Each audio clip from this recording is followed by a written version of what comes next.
Et en même temps, je jubilais intérieurement parce que j'étais tout simplement enthousiasmé.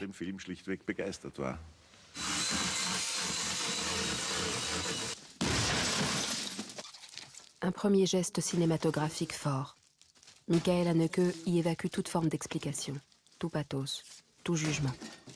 Jamais un jeune cinéaste n'a été aussi loin, mettant à sac à travers les gestes et les actions de ses personnages ce qui constitue le cœur de notre identité sociale et individuelle.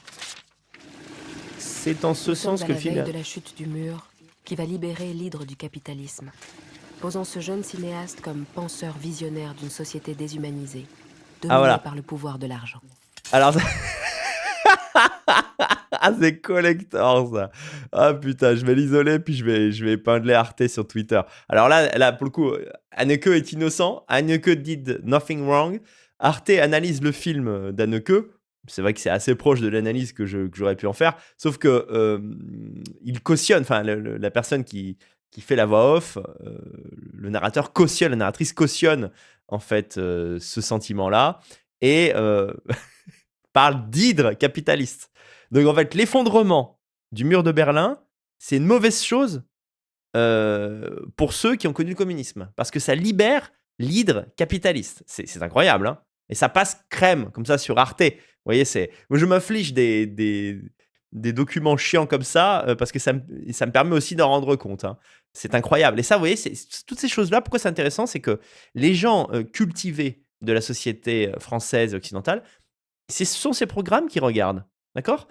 Pendant que la plupart des jeunes regardent des jeunes, on va dire, qui ne sont pas issus de la bourgeoisie, du milieu étudiant ou du milieu aristocratique, eh bien, eux, ils vont regarder des choses populaires, ils vont lire des animes, etc. Ils vont jouer aux jeux vidéo, ils vont regarder des youtubeurs, alors que les gens d'une certaine classe sociale vont regarder ces reportages-là et ça rentre dans leur tête, c'est-à-dire hydre capitaliste, argent, pas bien, on a de l'argent, mais c'est pas bien d'avoir de l'argent. Et comment on a eu de l'argent? Culpabilité, ethnomasochisme, l'Occident fait du mal au monde entier, ça depuis des siècles. Voilà. Et tous les reportages, euh, on va dire, qui offrent un point de vue politique, vont dans ce sens-là. Tu aimes Anaïs? Et là, on replonge Bien sûr, dans le j'aime Anaïs. communisme le plus C'est ma intégral. femme. Maman aussi, c'était ta femme. D'ailleurs, il a appelé. D'ailleurs, il y a Kassovitz, hein, il y a toute la fine équipe. C'est le festival, hein, c'est la kermesse. Voilà, c'est le dernier film. Il l'a appelé Happy End. Alors, je suppose qu'il veut faire ce film son dernier, à mon avis. Et en fait, en réalité, pour nous, c'est pas une happy end parce que c'est la pire fin possible. C'est un film qui valorise complètement la lie de la société française contre contre la vraie société qui mérite d'être valorisée. Voilà. Une horreur idéologique dont vous n'avez pas idée. C'est vrai. T'es précoce, toi. Happy End est à ce jour le dernier film du cinéaste. Portrait grinçant d'une famille bourgeoise de Calais, obsédée par son prochain effondrement. Ce film ausculte avec jubilation nos névroses. La crise migratoire en toile de fond fait de Michael Haneke un cinéaste en prise permanente avec son époque. Ah, ces bourgeois de Calais qui n'acceptent pas d'être envahis par des migrants. Vous vous souvenez de la crise des migrants à Calais, quand tous les migrants qui voulaient passer en Angleterre stationnaient comme ça à Calais, dans la jungle de Calais. Donc, je ne sais pas si vous vous rendez compte de l'ignominie qui consiste à faire, au moment où ça se passe, hein, donc en 2017 quand est sorti le film, un film qui valorise les migrants, alors que toi, tu es un grand bourgeois qui ne vit pas ce que les prolos et la classe moyenne de Calais subit, entouré de migrants africains hostiles et qui schlinguent.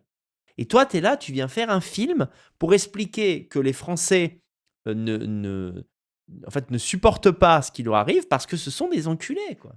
En prenant comme exemple une famille bourgeoise de Calais, je ne suis même pas bien certain que les archétypes qu'il montre, pour moi, ça ressemble plus à une famille de l'aristocratie parisienne qu'une famille de la bourgeoisie de province.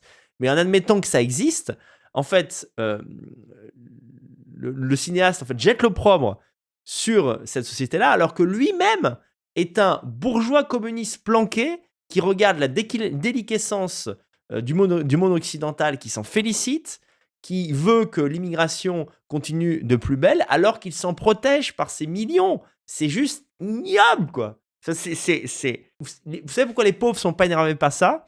Parce que les pauvres et les prolos, ils ont pas que ça à foutre que de regarder des films chiants produits par le CNC ou je ne sais quelle merde, et écrits par des bourgeois, à destination des bourgeois et des cinéphiles, pour que ces gens se crachent dessus, en fait. Donc, en fait, c'est un pur produit masochiste pour que les élites intellectuelles de gauche se disent en regardant le film, on est vraiment des ordures et les Français, c'est vraiment des ordures.